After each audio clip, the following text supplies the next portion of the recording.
man. In every one of us, there is a spark of divinity.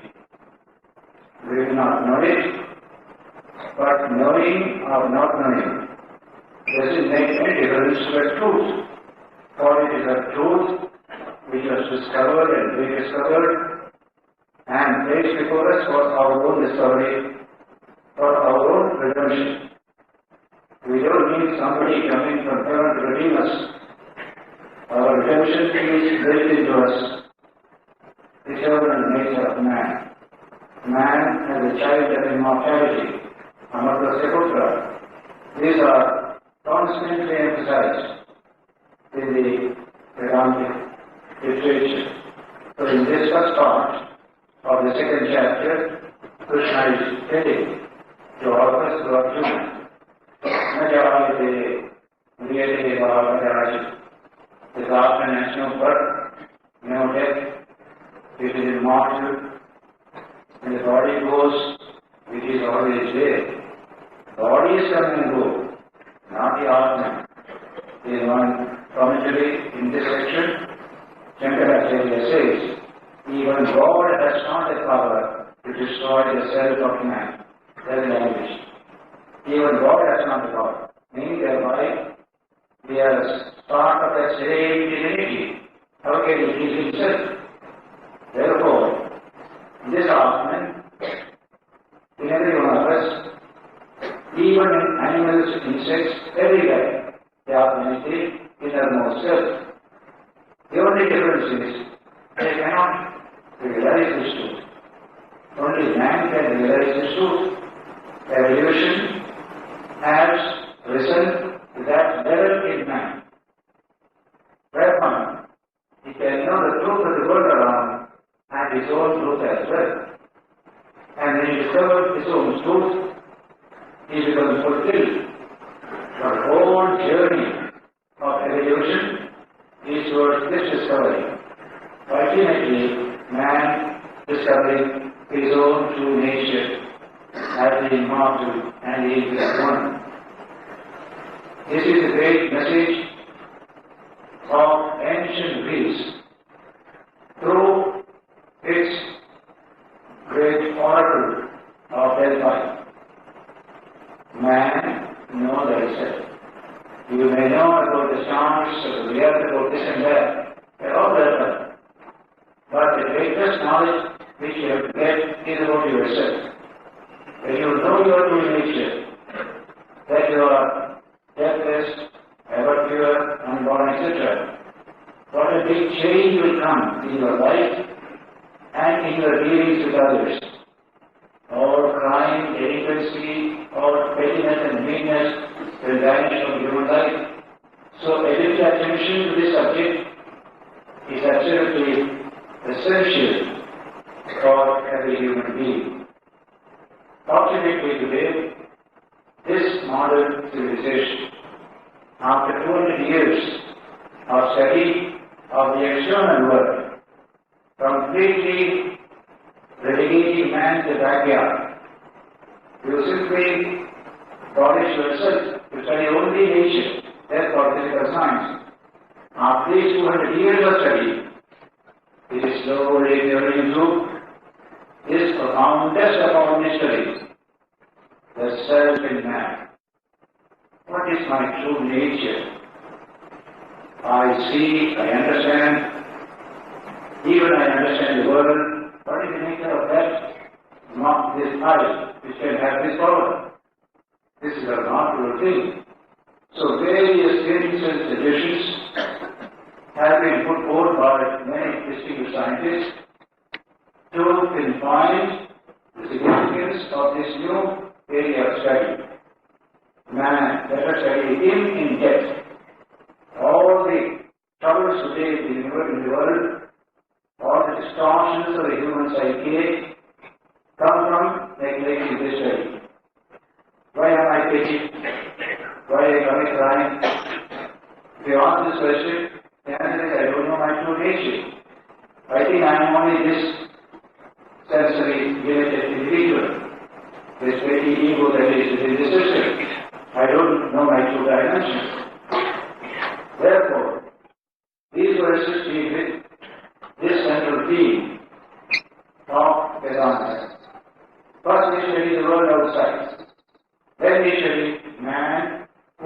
that word?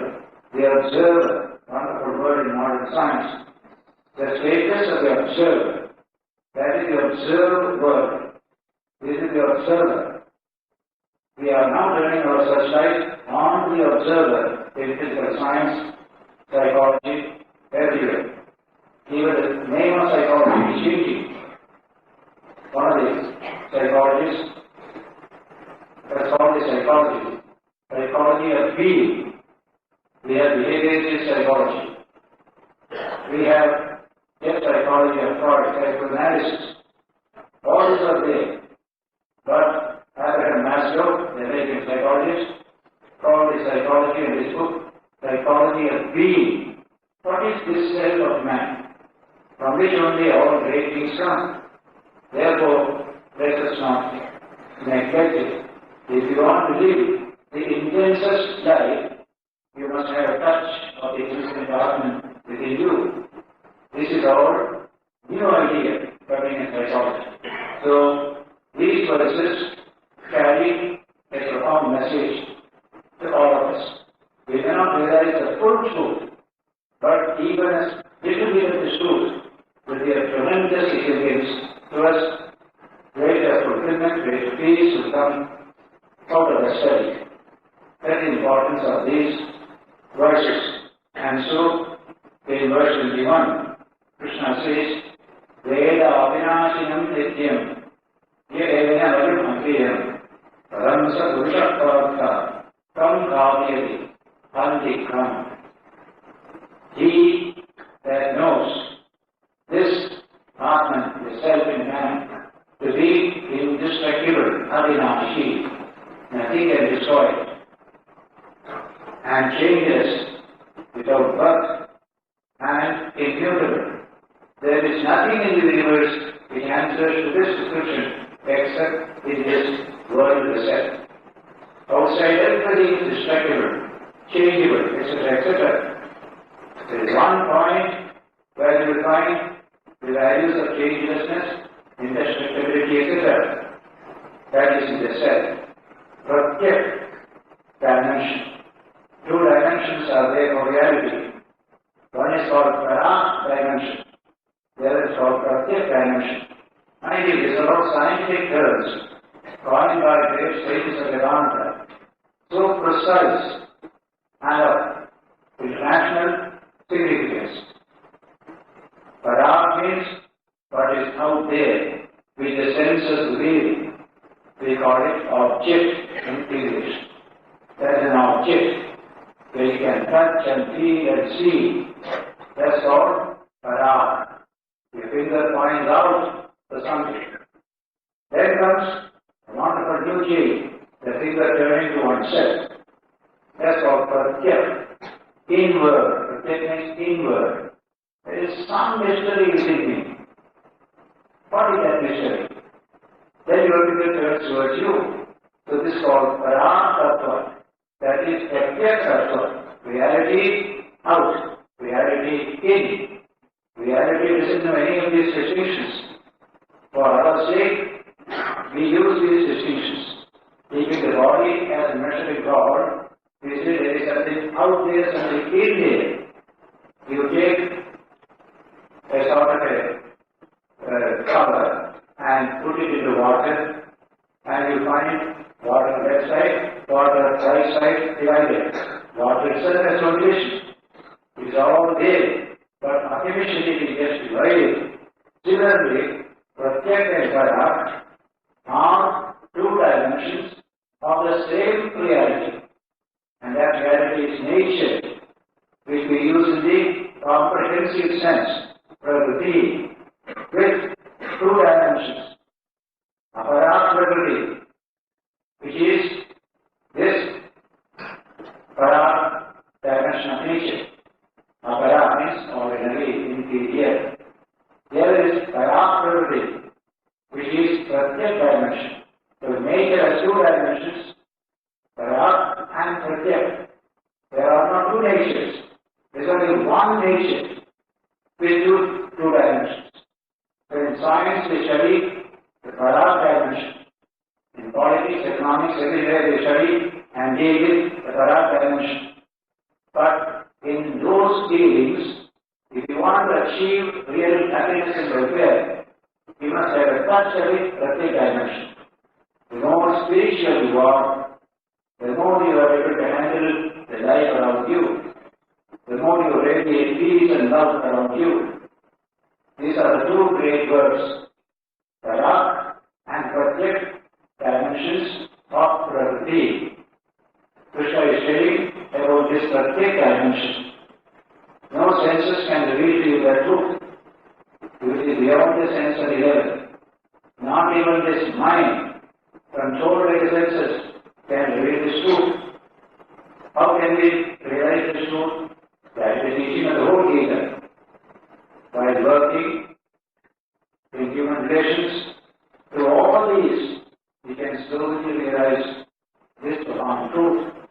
That is how life has to begin. A complete philosophy of life will include Parak and Pratyek dimensions of nature.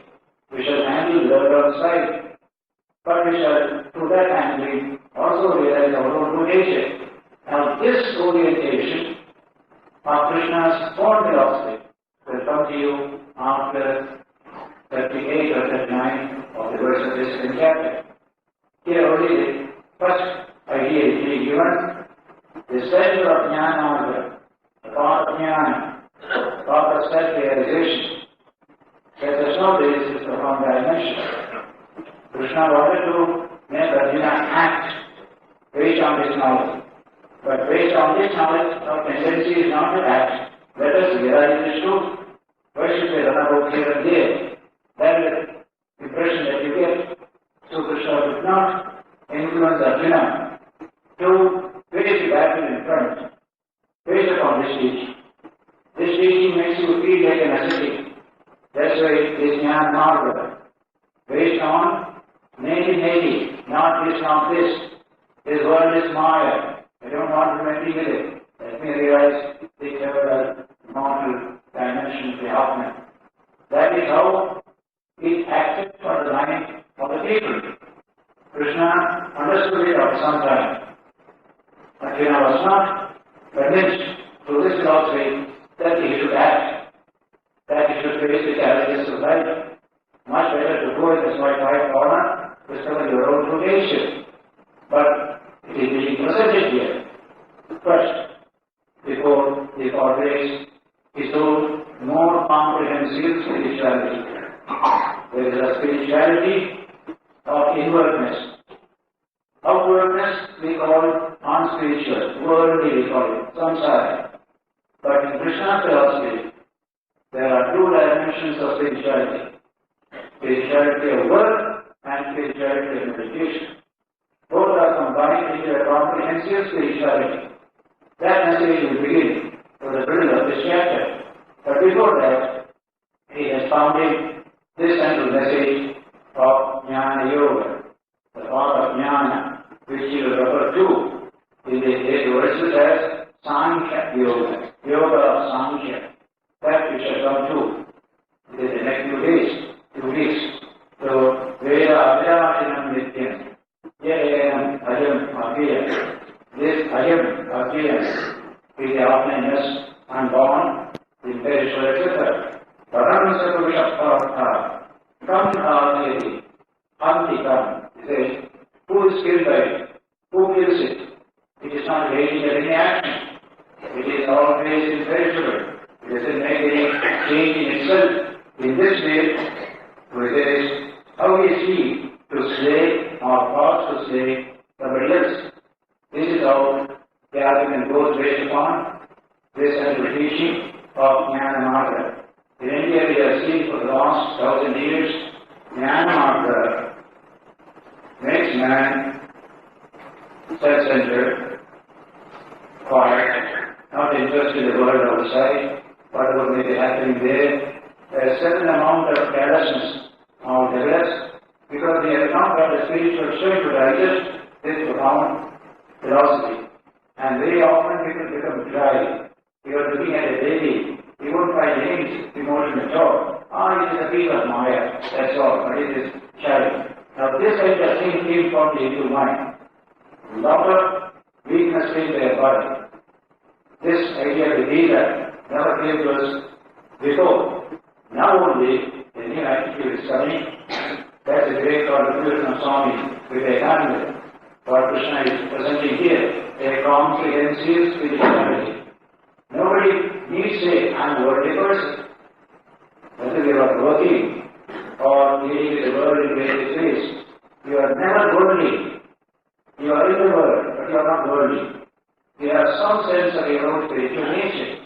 You are strengthening it day by day. So it's all spirituality throughout. That's why Swami Vivekananda said, I do not call a man or a woman Hindu if he or she is not spiritual. Our spirituality is pervasive. Not for merely when I go to Uttar Russia or somewhere in Himalayas, they don't have spiritual, not at all. You are spiritual. This is your birthright. That's your true nature. Just recognize it and try to live it in your life as much as you can. You bridge the gap between the word and the word of the spirit. That is why it says there, this knowledge must come to man, even a little. That even a little is coming toward the middle of the chapter. Then he gives the example. The Atman is immutable. But the body is mutable. Body comes and goes. It also changes from childhood to various youth period, then manly life, finally old age, and finally death. So this example is taken by Krishna. Is a very famous example, and we all understand the truth of such examples. Vasamsi Girnani Yatha Vihaya Avani Grinnadi Nagarokarani Tara Charirani Vihaya Anyani Girnani Anyani Sanyati Navani Dehi. Dehi, this embodied person, what does he do? Whenever he is wearing cloth, the cloth becomes old, he quietly throws away an old cloth and puts on a new cloth. Vasamsi means clothes. Jirnani, they become old and torn. Jirnani, Yatha Vihaya, by throwing away such clothes. Navani, Grinnadi, Naro, Aparani. Man takes in another fresh clothes to wear. That is what we do normally with orthodox clothing. Similarly, Tata, exactly similarly, Tata, Sharirani Vihaya Jirnani. The body has become jirna, unfit for your life's purposes, to quietly shed it. You yourself shed it. Remember the word.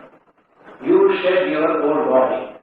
Then take a new body to adopt your destiny. Tata sharirani vihaya jirnani anyani samyavati. He enters into another body with this embodied person. This is the wonderful idea of death in Vedanta. I shed my body. Actually, when we die, we don't have that knowledge. Only the highly spiritual people can have that knowledge. I have shed the body. We have still the feeling that I was the body, now my body is finished. That attitude is there, so that it is the body point of view, we all understand. But those who are very high spiritually, they understand. Body is an old cloth, I have thrown it away and drawn a new body. This attitude comes when Vivekananda passed away in 1902, we were 4th. Swami Ranganathananda was in Madras, another side was Ramakrishna. That very night he had a dream. He passed away evening about 7 or 8 o'clock. He had the experience in Madras. Shashi, his name was Shashi. Shashi, I have spat out my body. This was the message. And next day the telegram comes from Calcutta. Yes, Swami has passed away. So men like him can say, I have spat out the body. We don't have that spiritual knowledge and experience. We think we have the body. We are sorry to lose it. And so, the idea we have the children self has not come to us yet, but a little bit is there. And that little has spread throughout the Hindu society and Buddhist and Jain society. So what do we say? We throw away the body. Sharir Shodhya. Even the commonest language in India is Sharir Shodhya. That means I left the body. That is, I am not the body. I am the self. That's our understanding. The whole culture of India, even the most ordinary person, brings this knowledge that we are essentially the self and we have a body, just like an old cloth, we throw it away. Sharir Shodhya. Then the rest is irrelevant. They have been taught. Body is everything. So when you die, the language used in English is take off his soul. Taking away the soul. Body has taken away the soul. That's common practice. They are saying also. That's why they preserve the body. We don't preserve the body. Body is finished. We burn it. Sooner the better. All others preserve the body. Even put all sorts of good things there.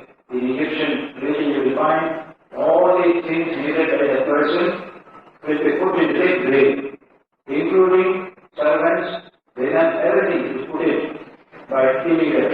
All custom ways wherever body consciousness becomes central. But wherever the earth idea comes and the self and have the body, then we get rid of the body. Nothing more is there. This work is over. There is no life in it. So we burn it away. Pasmantam Shariram, as the sage in the Isha Upanishad said, that this body, which has been a good physical laboratory for my life's purpose, now it has become old and useless, let it be reduced to ashes.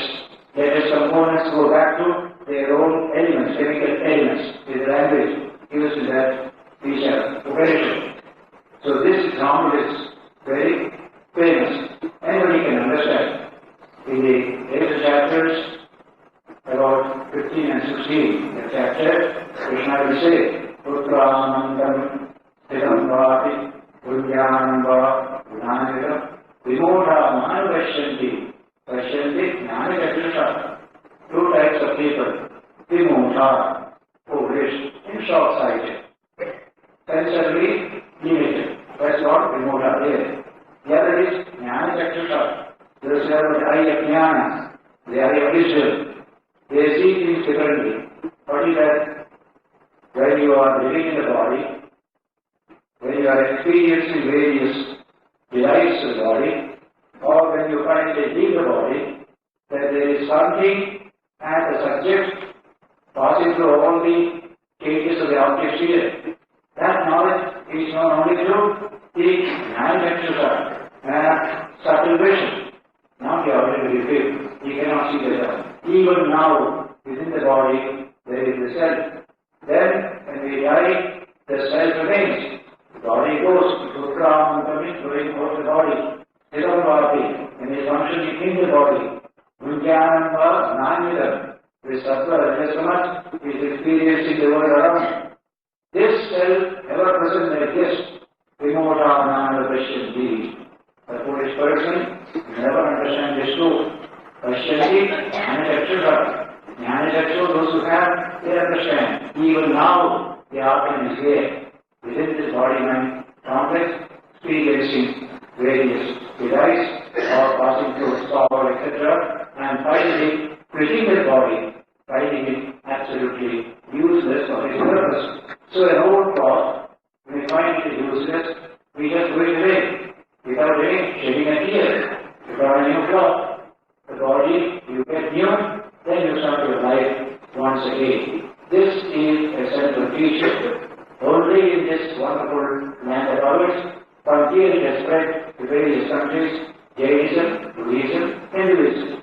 They all believe in this. And most of the mystics of other religions in earlier periods, they also like this idea. And today, this idea is spreading like a wildfire all over the Western world. Only because the alternative to this idea is the concept of the devil. All evil in the world comes from the devil. And those people don't like the devil. Devils can't be devil, religion anymore. So they want to banish devil. When you banish the devil, you want some substitute. karma and rebirth. These together constitute the real substitute to that most unscientific notion of the devil invested religious thought. That is going away. This idea is really all over as more reasonable, though it is not demonstrable, but it is more reasonable in that point of view. But the sages of India is a demonstrable thing. I am not of the body. Ramakrishna's example is so beautiful in this connection. Coconuts belong to two categories, green coconut and dry coconut. In green coconut, the kernel is attached to the shell. If you scoop the kernel, then the shell also comes along with it. That is our ordinary state of mind. We are attached to the body, anything connecting the body affect the cell, and what affect the cell affect the body. We are so connected together. But take the right coconut, we just make a sound, sound you will find. It is not touching the shell at all. It is completely detached from the shell. That state is the state of spiritual realization, and not the body and the eternal self.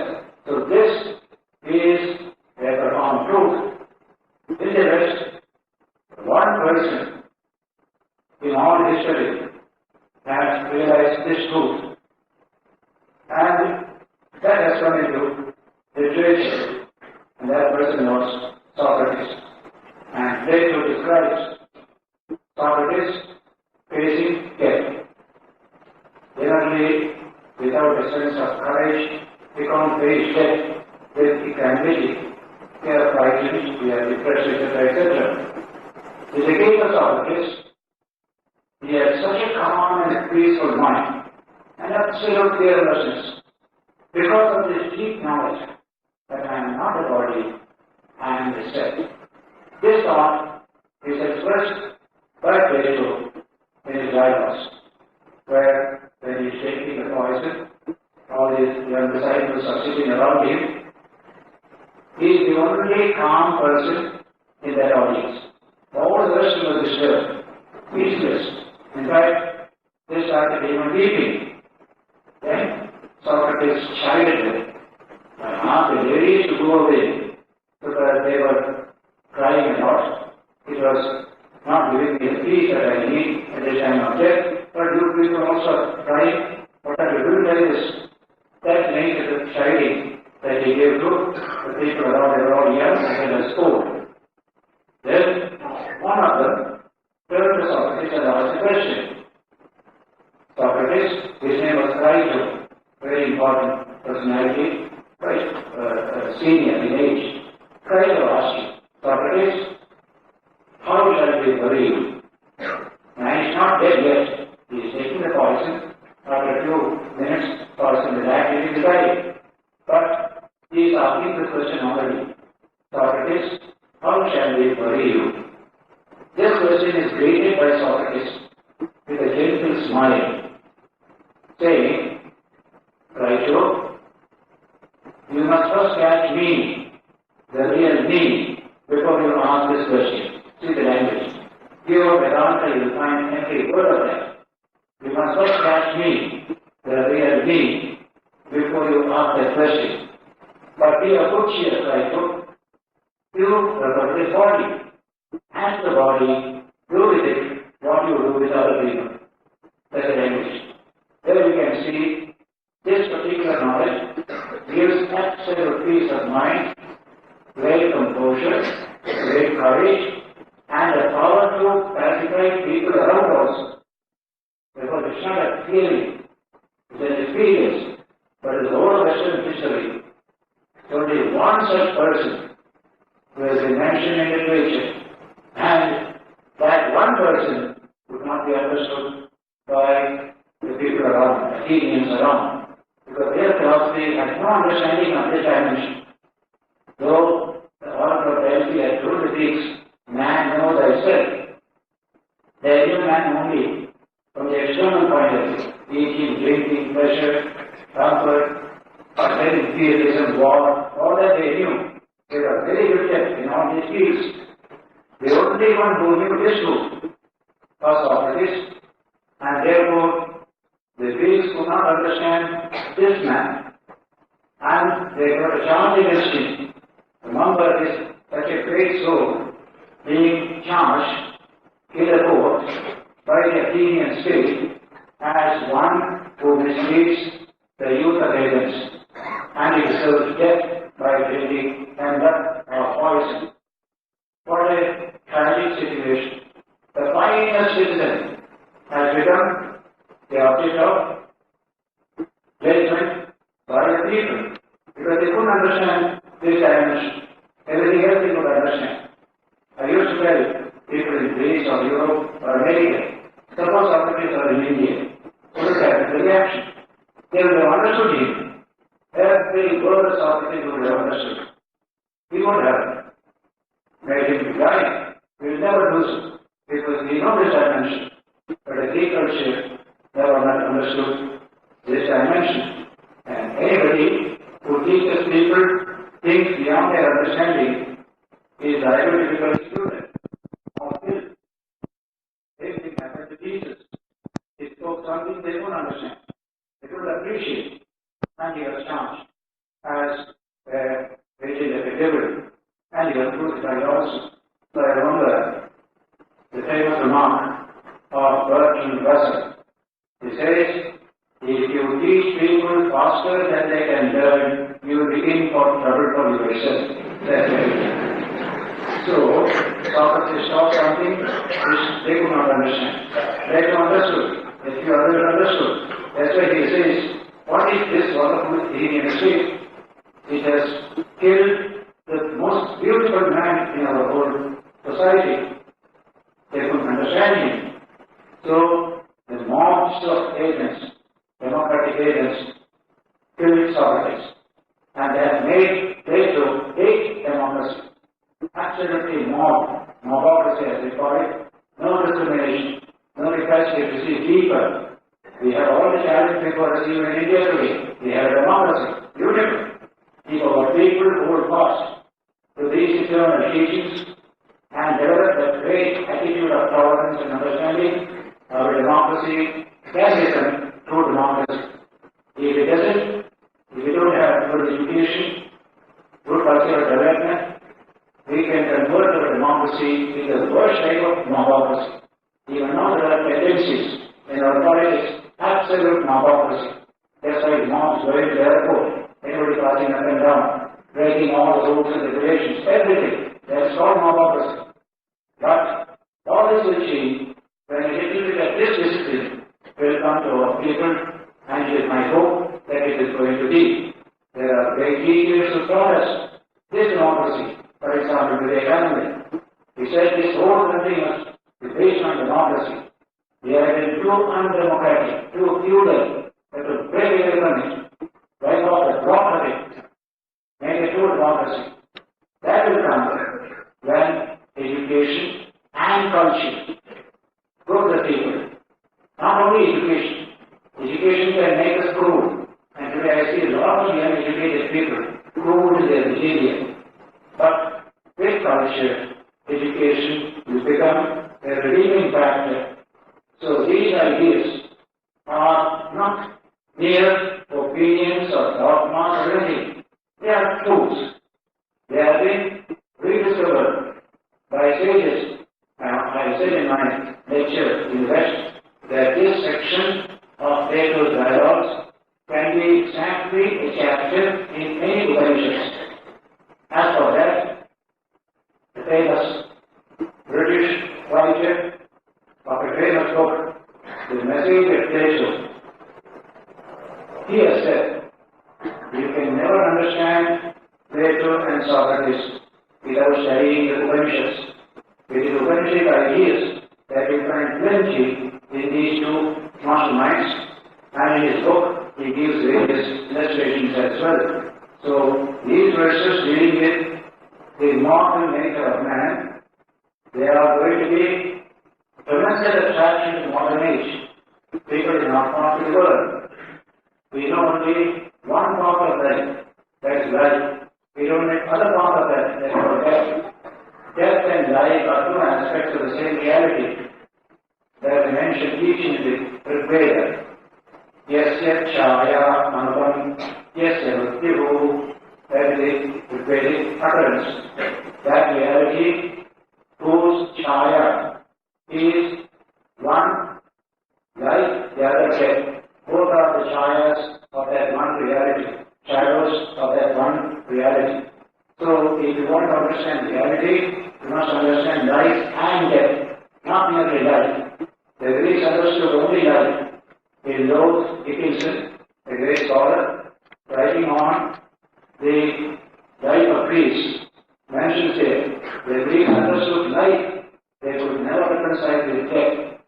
When they were to die, they were snatched by some power. They didn't like it at all.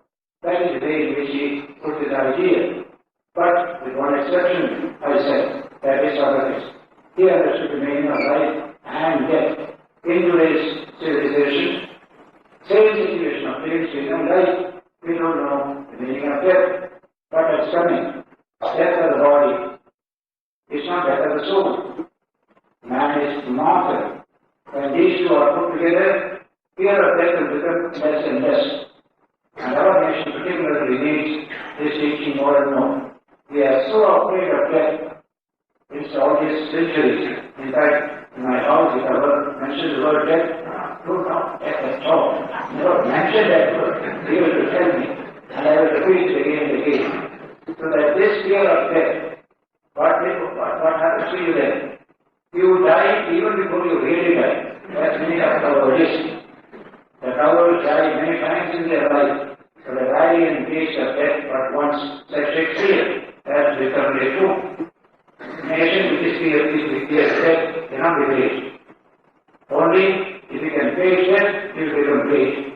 That lesson Swami taught us in this modern period. So this sloka says here, Vasansi Yirnani Yathavihaya Tadha Navani Vinhadi Narokarani Tadha Sharirani Yathavai Yirnani Anyani Samyati Navani Dehi. This is what we do every day. And the soul does it at the time of death. The soul is old, the body is old, so we get a new one.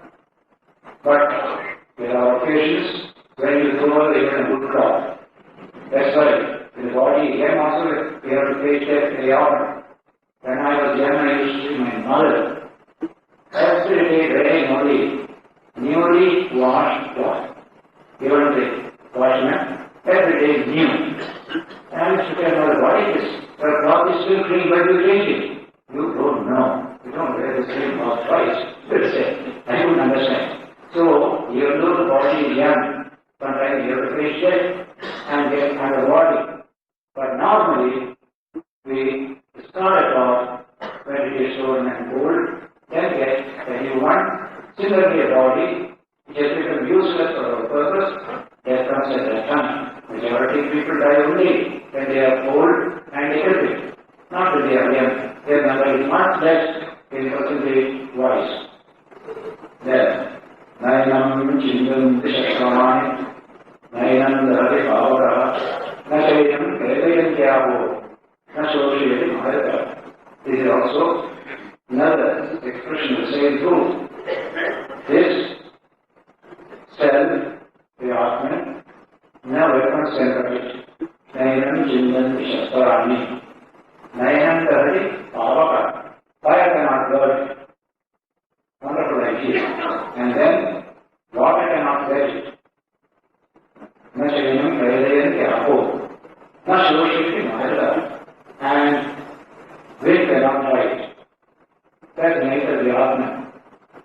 So, take mind for example. You can't cut your mind, you can't wound your mind, you can't do anything. Though, as a self, as an ego, I may get wounded. The mind has no wound at all. We associate ourselves with these kind of limitations of the body and we say we are also wounded. But nobody can cut even the mind. It is so subtle. It's not a material being. Still more subtle is the Atman. Naturally, no fire can burn it, no water can get it, etc. Then he positively says, Avyakyoyam, Achetyoyam, Madakyoyam, Prakretyo Ashoshayasha, Nitya Sarvadavasthanahu, Achiloyam Sanatanaha. This self cannot be cut, nor can it be burned, nor wetted, nor kept. Changeless, all-pervading, unmoving, immovable, this self is eternal. That is the repetition of the same idea. Again and again, the truth is pressed upon us. They are not with body mind complex. Within this, there is something profound. This is like a gem box. Box looks very beautiful, but the gem inside is more valuable. Don't forget that. That idea is repeated again and again, even in our mystical literature. The holy name of God is like a gem. Ram, he said, Ratan Maine Pahayo, that famous Indian song. I have seen the gem of Rama's name. It is immortal, by which all fear vanishes, etc., etc. So, we have been taught this again and again by great mystics and spiritual teachers. Gita is expressing it here in these verses. Avyaktoyam, Ahinkyoyam, Avidayoyam Uchyate, Tasmadevam Viditvoyam, Nanashoyam Sojitam. This Atma is said to be unmanifested. You cannot give the touch of the Atma anywhere. It is unmanifested. Avyakta means unmanifested. Similarly, unthinkable. You cannot catch it with a piece of thought. You cannot conceptualize it. Everything in the world we try to catch through two sources. One is thought, the other is speech. Once you give a speech and a thought can prove something, you say you understand that thing. You can do it all the world with subatomic particles. So, this Atman never changes, eternally the same. That is one truth that the world is seeking. What is that eternal, changeless reality? Formerly we used the word God for it, but God became involved in so many controversies, and ultimately people said we don't want God. In fact, it was the German philosopher Nietzsche in the last century who said God is dead. So that guy said God is dead. So that kind of God has no status at all. But Vedanta God is very different. It is eternal self. It is always the witness of every event. Every yes and no is watched by the eternal self. Therefore, this has got a strong foundation in experience in your own self. What happened in the case of Ramana Maharshi, who was a boy of 16 or 17, the first and last experience of this, when he felt I am going to die. Then he became frightened, came home, lay down on his room, on the floor. Then he said, yes, I am dying. And he negated the whole idea of death.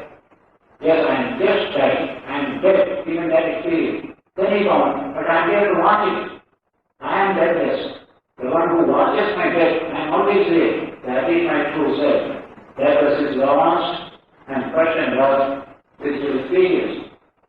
According to his own words. Of course, he got it so easily because he had high spiritual development earlier and good vasanas and samskaras. He cannot get it so easy. But if you get a glimpse of the truth, yes, there is some truth in it. They can work on it. That much is enough for us to begin with. So, Tasmad Adhikayoyam Uchyate. Tasmad Egam Viditvayanam. Knowing things be like this, not Anushoyam Adhikati.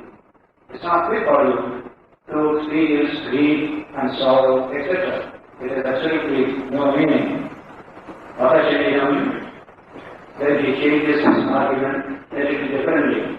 Adhachayam, Nityayadam, Nityam va Manasayam, Sadharitvam Mahabhavu, Dainam Shojitum Adhasi.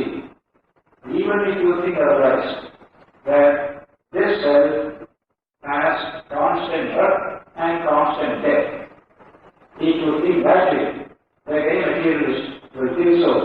Even then, you should not mourn for this, because it is going to die, it is going to be born, but you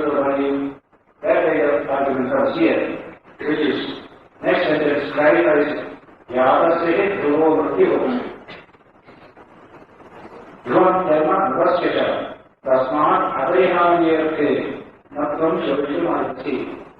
The word is born, will have to die. Vyapasiki, Dhruvo, Murti. Dhruva means unalterable, permanent. Anybody who is born must die. Vyapasiki, Dhruvo, Murti. One British poet, slightly pessimistic as it is called, I suppose that Rishi in the Chaksha, the famous poem, there will say, our hearts are beating funeral marchers to the grave. We start heart beating as a baby, but it heart beating funeral marchers to the grave. That is what they are expressing that idea. Our hearts are beating, but you are always going closer and closer to the grave thereby. That is what they are putting, that if you have life, you have also death. If you have death, you have also a birth later on. Vyapasika Dhruva Mrityu. Dhruvam Janma Upasika. Therefore, Asmat Aparihanyayate. This is inescapable situation. Aparihanya, inescapable. Not from Shodhitam or receive. It doesn't go you to experience sorrow and grief. He said. Then a very profound idea comes here. Abhyaktadini bhutani yakta mathyani bharata abhyakta nidhananyeva tasyata parivedana. All beings are abhyakta in the beginning, yakta in the middle, abhyakta again in the end. That is a very famous utterance. Abhyaktadini bhutani. Now the baby is born. Where was he before? He was nowhere. Unmanifested. Intangible. But now he has become a baby. Abhyaktadini bhutani. Yakta mathyani bharata. In the middle it is yakta. We can see, we can identify it, can handle it. And again, abhyakta nidhananyeva. Time of death, again it becomes abhyakta. Tatsakara parivedana. What is there? You feel sorry or grief, in this matter. In Mahabharata, there is a beautiful expression of the same truth. Adarshana Mahabharata. Punascha Adarshana Kara. We came from Adarshana. We went back to Adarshana. From the unseen we came. From the unseen we went away. That is our experience. So I worry about this seen section, very excited that way. Let the truth be known. There is a past, there is a future. That is unknown, this is unknown. This is known period. Let us do as well as we can, but not forgetting this truth of the Abhyakta of the past, Abhyakta of the future. Abhyakta Vini Purani, Yakta Mathyani Bharata, Abhyakta Nidhananyeva.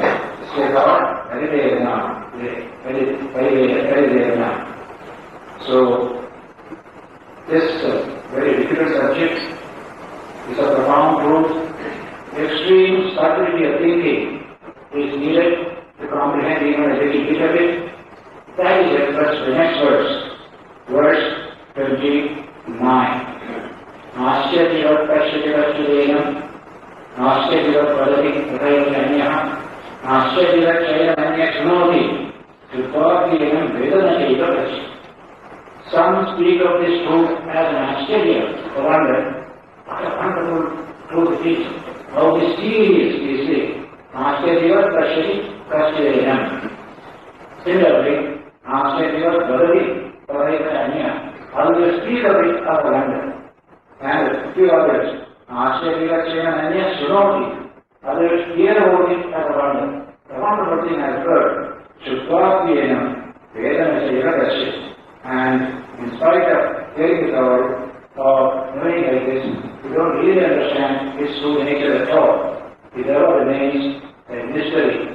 The mysterium tremendum, as they call it in Latin language, a tremendous mystery is this Atman. It is there, but it doesn't allow you to detect it all the time. That is a hidden truth. In fact, one of the British poets of the last century, Robert Browning, very much influenced by romantic ideas. He has written a poem called Paracelsus. In that poem, he speaks of the imprisoned splendor. There's a profound splendor in every one of us, but imprisoned there. You can't find it out at all. You have to release that imprisoned splendor. That is spiritual life. So the term imprisoned splendor is a very beautiful idea. Kesha Sasesha Bhuteshu Bhutho. Bhagavad said, this Atman is present in every being, but Bhutho. It is very mysterious, not prakashate, not at all manifest, not yet. That's the truth. But we can realize it. We can release this splendor from that imprisonment.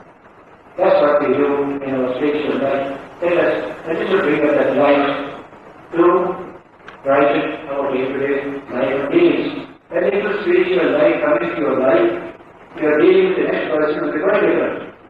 All that hatred and violence, all that is fornication, all that will go. When a little light in the Atman will light up your day-to-day life and human relationship. So, this concept of the imprisoned splendor is a very beautiful concept. A British physicist wrote a book on modern physics and its philosophy, which is very titled, Imprisoned Splendor. He met me in Calcutta with my guest, and I went to Melbourne. He was also there. We met over there also. He was so much impressed by the teaching. He told me, I want to start an ashrama in Australia. The whole concept of ashrama must come to our country. They really started an ashrama also. So there's only passed away, and I'm there inquiries. So I'm telling how these ideas travel.